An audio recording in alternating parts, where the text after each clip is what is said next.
আসসালামু আলাইকুম রহমতুল্লাহ। আলহামদুলিল্লাহ, বিকেলের শুভেচ্ছা। তো আমার ফেসবুক ফ্যান ফলোয়ার বন্ধুরা সবাই কেমন আছেন? আলহামদুলিল্লাহ, আমি ভালো আছি, আল্লাহর অশেষ রহমতে আমিও ভালো আছি। তো আপনারা সবাই ভালো আছেন, আশা করি সবাই ভালো আছেন ইনশাল্লাহ।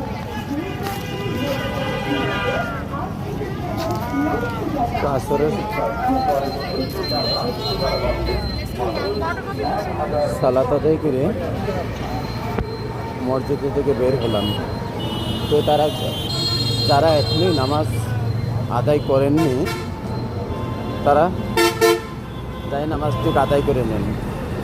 নামাজ ছাড়বেন না ভাই, নামাজ বেহেশতের চাবি। সর্বপ্রথম কিয়ামতের মাঠে নামাজের হিসাব আগে হবে। তো যাই হোক, তো আমি আর ভিডিওটা বেশি বাড়াচ্ছি না। যদি ভিডিওটি ভালো লাগে, কথা ভালো লাগে, তো লাইক কমেন্ট শেয়ার দিয়ে পাশে থাকবেন। তো রাখলাম, আসসালামু আলাইকুম রহমতুল্লাহ।